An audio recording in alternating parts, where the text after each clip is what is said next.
So we have here, why is this ironic? Because there's a senior American rabbinic figure who's made Aliyah recently. He's a similar age. It's Rabbi Yosef Blau, who's the former mashkiach of REITs.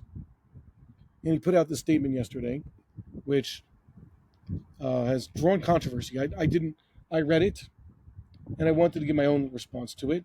I didn't want to be colored by other people's responses, because I could imagine already. And then I looked, right before coming in here, I looked at some other people responding. They gave usual, typical responses, saying this is politicized, divisive. Look at the other signatories; they're all the usual characters, which is true. My word of advice: I want to send this to Rabbi Blau and his son. Aside from the invitation to come to Kochav Yaakov and see the facts on the ground, and see the people that he's helped libel, and apologize to them.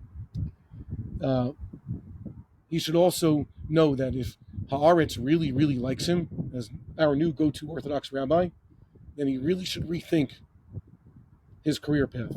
I wonder what Rabbi Wein would have said about this. It's just crazy. He called this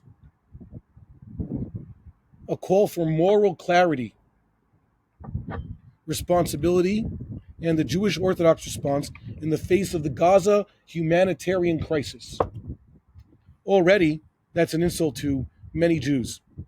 That's a blood libel, because it's acknowledging that there's a so-called Gaza humanitarian crisis.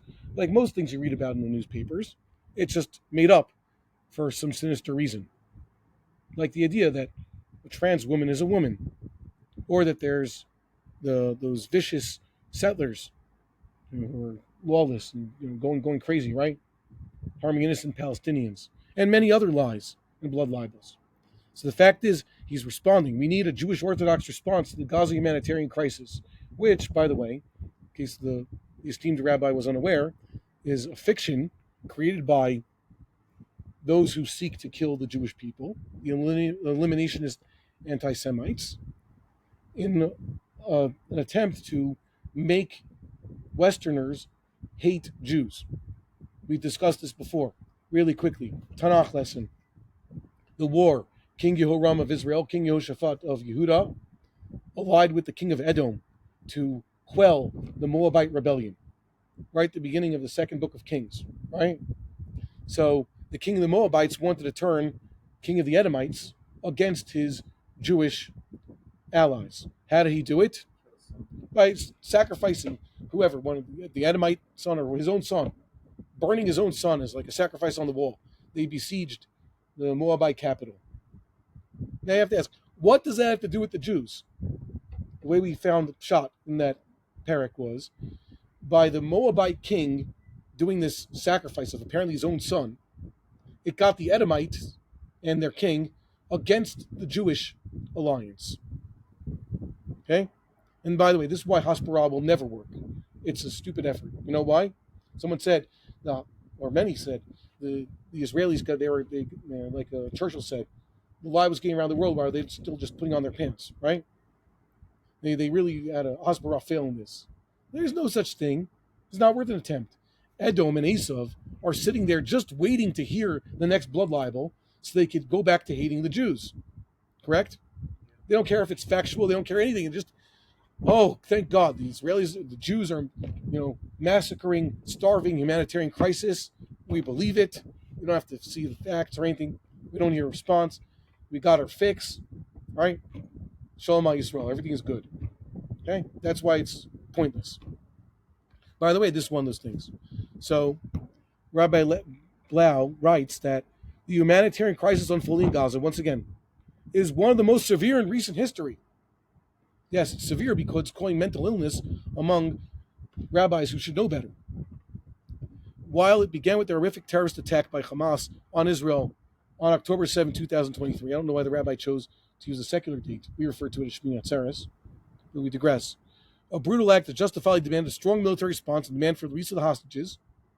And has it not? It demanded. He said it demanded. It still demands. It will demand one until they are destroyed. Here's the howler. This does not absolve Israel's government from assuming its share of the responsibility for the profound suffering of Gaza's civilian population. I never heard of responsibility. I know that if we read next week's Parsha, what does it talk about there? And the Parsha after that talks about laws of war. And it talks about building a siege.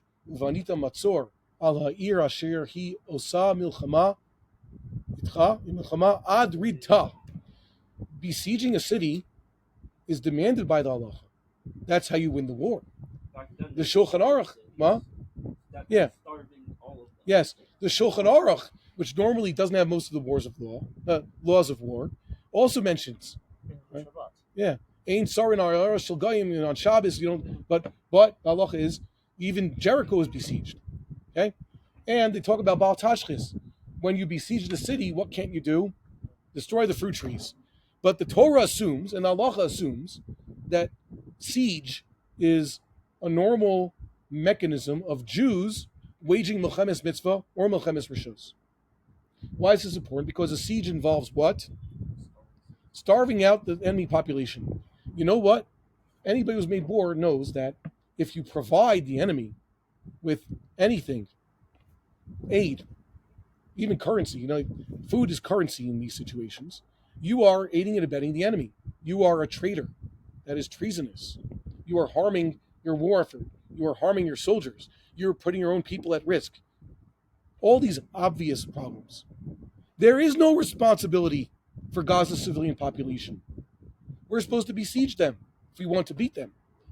Okay? And they forgot. So I'm unaware of the sugyas that describe the Jewish people's responsibilities towards their enemies. The only ones I know of are the ones that talk about killing them and taking their possessions and their land, like we've discussed many times.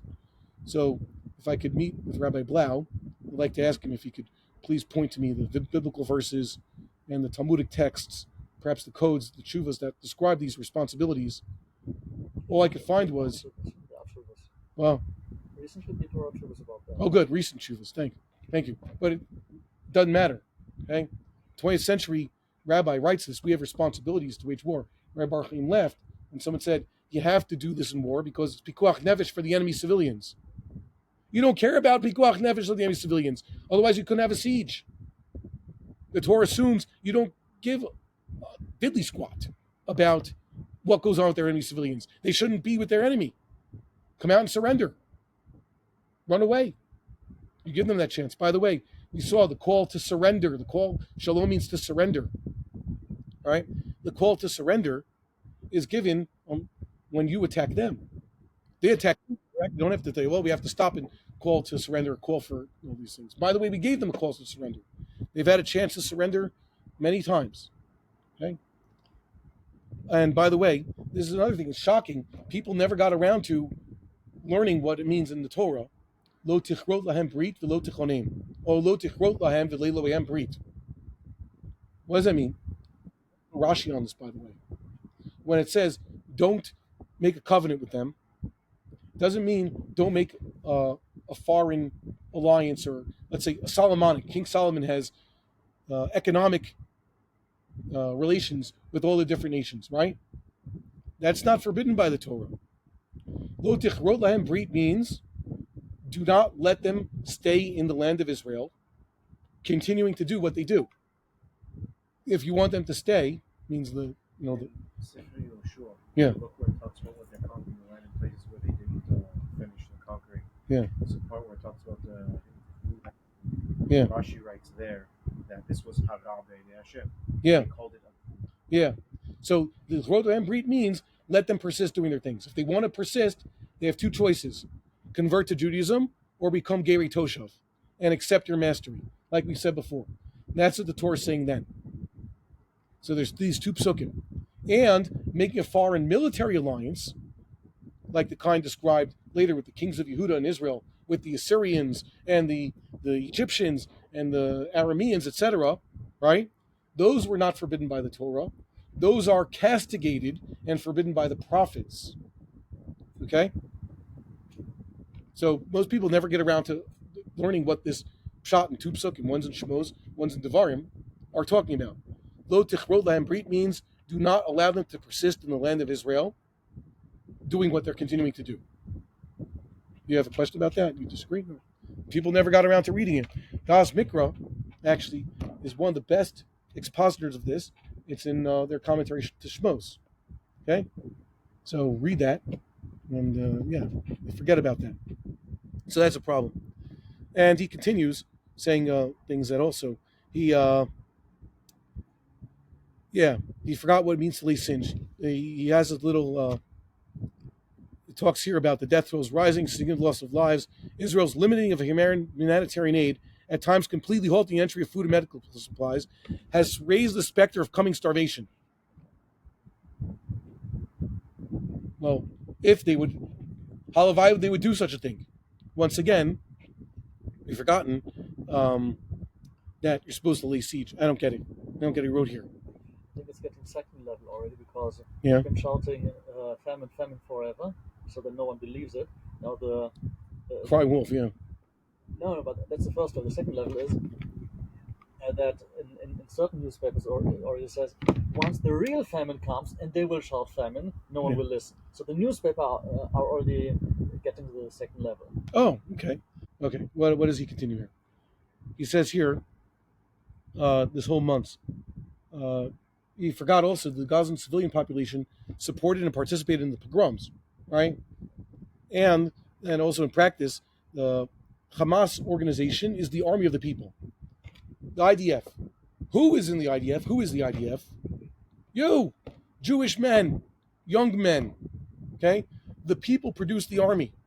The IDF, or an army, would consist of men, women, and children, except that humans discovered that the efficient army, at least the way it's supposed to work, is men of a certain age. Okay? Kol yotzei tzava. Not women, not children, not the old, not the young. Right? Hamas is basically the Palestinian army. Okay? Yeah. And you know the women and children would be fighting you anyways. And here's the worst one. Well, yeah, they are. This is the worst one. Okay? He's saying that Israel's going to cause a starvation in Gaza, the worst thing. And he says, meanwhile, in Yehuda Shomron, West Bank, the extremist settler violence has resulted in the murder of civilians and has forced Palestinian villagers from their homes, further destabilizing the region. He believed the libel. I want to see which Palestinian village has not existed now, has ceased to exist because of this. Can you show me a picture? You know, nowadays everybody has phones. You could document things very easily. The Yamach Shemam Ishmaelites and Amalekites in the Gaza Strip made a very good job of documenting their crimes. Okay? You'd think they would have some sort of way of recording all these things, these terrible events. This is the rabbi's most sinful statement. Okay? He has accepted and perpetuated the libelous slander against our neighboring brothers. Okay? The poor innocent Jews of Be'eri and other rest of those Jewish towns along the Gaza frontier, right? To him, they were kosher, right? Even though they're renegade Jews. They're porei kol Torah mitzvos, right? For the most part. They were kofrim. They're still innocent Jews. But he's okay with them, you know? But the by and large Torah loyal Jews of this area, Yud and Shoron, the exception is the guy who's Mechal Shabbos. They all believe in God very strongly. The sin of the kids maybe is that some of them smoke. Okay? Everybody smokes. Okay? But their sin is that there's been a leftist, globalist media, I guess, tarnishing, campaign to vilify them for a few decades, and the rabbis accepted them. Okay? Those settlers, those extremist settlers, they're doing violence. Can you name them? Has he talked to them at all? He's supposed to be in league with them. As a matter of fact, like we said before, the Shulchan Aruch, the last of the great halachic codes, what does it demand of him? When the Jews there are being attacked, they deserve our sympathy and we have to go and help them. Those Jews are on a different front of this war. How many fronts is this war being fought? Yeah. So there are the Jews on that front, and they're being actually, sometimes the army officially doesn't help them. Their Jews are being beset by their enemies on a different frontier. Suddenly those Jews, they're a little bit more aware of. They're not going to be, taken by surprise like the Jews on the Gaza envelope, who are mostly friendly with their neighbors who plotted their deaths, right? They're just more aware. They're woken up and they're fighting back and defending themselves. No, they're extremist settler violence. Okay? So I said this before, I'll say it again. I'll look this in the camera. If anybody could share this with Rabbi Blau, I'm going to send this directly to his son, and I hope he's not insulted. I hereby issue an invitation to come visit Kochav Yaakov, where he can meet the beautiful and bereaved Sharvit and Gozlan families, who've taken the brunt of these libelous slanders, have been debanked by the people from whom Rabbi Blau has taken his ideas, okay, and speak to them, and actually go and find his extremist violent settlers who are, I guess, perpetrating unprovoked acts of violence against innocent Palestinians. I'd like to see that. Okay. Just this week, by the way. What happened today? What happened today? One of these kids was shot, not killed, by one of his Palestinian neighbors, a shepherd boy, and just one of the neighboring hills. Yeah, somewhere around here. You want to find the exact place? Okay, the gun jammed, didn't kill him, and at the neighboring town, I used to say, at least we have quiet from Mukhmas. Yeah, it's quiet, but a guy accidentally went in on the east side somewhere, found his way in. They tried to lynch him. Okay, your quiet Arab town, a Jew walks in there and he's going to get lynched by dozens of the people there. I know of no place on earth, okay, no Arab, no anybody, walk into a Jewish neighborhood or Jewish town and have to fear for his life. It doesn't happen. Jews don't lynch people. Heck, they barely know how to fight their enemies.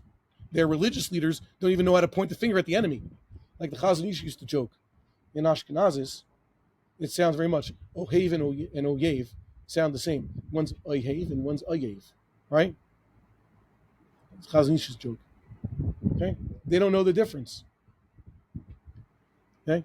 So he has to come here now, and I hope that Rabbi Blau will tear up this letter, apologize, at least come to the people here. You know that? The son fell in battle, and then they took away the family's bank accounts. Why? Because they started a farm, and they try to stay on the farm all the time to prevent, themselves from being pushed off the land. That's his family. Okay? All these people they're the biggest Bali Chesed. Mentioned just two families. All they do, pillars of the community, the cream of Judaism. Okay? They are God's ideal people. Okay? The best of the Jews, and they get vilified like this. Okay. And here's something else that's a little bit of kfira. Amid this devastation, the absence of a clear post-war vision from the prime minister, right? He writes here, they have here, ministers from the religious Zionist community are going to fill the vacuum with new ideas. What? With disturbing proposals. Those religious Zionists are going to have disturbing proposals. You know what their disturbing proposals are? Get this. These include the forced voluntary exile of Palestinians from Gaza and the sacrifice of remaining Israeli hostages in pursuit of an elusive total victory. Driving out the enemy and trying to attain victory are in the Torah, if I'm not mistaken. Did he never read Chumash? Is it to let them persist here? These are disturbing. The Torah prescribes this for the Canaanim, prescribes this for the Amalekites. Does he celebrate Purim?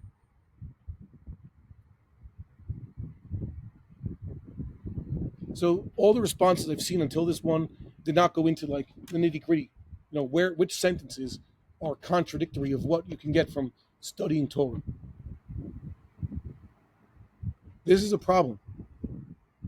And the last one over here, okay, he finally starts to quote something. He quotes Tanakh, right? It says here, Orthodox Jewry, as some of Israel's most devoted supporters, bears a unique moral responsibility. We must affirm that Judaism's vision of justice and compassion extends to all human beings. Is that true? Well, it is sort of true. Jew and non-Jew alike, are to be extended justice and compassion if they are not trying to destroy Am Yisrael, or they are not Rishayim. Okay? If they are, let's say, a race of people who practice the big three of eras, the Canaanites had an amazing idea. Avodah Zarah will sanctify Gila Rayos and Shvichus Damim. Right? Amazing. How do they do that? Well, their Avodah Zarah was the Baal and the Asherah, the fertility cult, the Kadeshim and the Kadeshos, involving prostitution and homosexuality, correct? And their Avodah Zarah involved child sacrifice, Shvichus Damim. So they were able to take the three big Averas and wrap them all into, one chocolate bar of Averas, right? The Canaanim. So when this happened, we were bidden to destroy the Canaanim. Read Sefer Devarim. That was even before they bothered us. And if they rise up against Am Yisrael, apparently Rabbi Blau has never heard of. By the way, in the parsha, what does it say there? The first parsha we read, Lo Baal Tosef and Baal Tigra. He forgot that. He was mostly all these Western ideas to his Judaism, and he tigrad, took out all these other things. Rabbi Soloveitchik himself wrote that, what about Amalek? You could read the Mishnah Torah and come away thinking, there are no more Canaanim to get rid of, they're gone. It says explicitly. But the Rambam forgot to say that about the Amalekites. The brisker diuk is, which we've discussed many times, which isn't exactly the best diuk because the Rambam doesn't allow for in the more Nevuchim and the Sefer Mitzvos. What's the brisker diuk that Rabbi Soloveitchik wrote about in Rav Chaim's name? Amalek is whoever rises up against Am Yisrael. So what's the nafkamina for what Rabbi Soloveitchik is saying? Rabbi Soloveitchik wrote, I have no doubt Nazi Germany. That means you had to fight Nazi Germany. Timchet, Zecher, Nazi Germany. By the way, Zecher, like Rambam points out, based on the Midrash Halacha, means the Zera. Okay? That race. Has Rabbi Blau forgotten this? Judaism does not preach compassion and justice for Amalekites.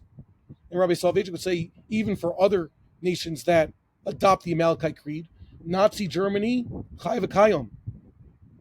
There's no greater Nazi Germany today than Gaza. There's no nafkamina.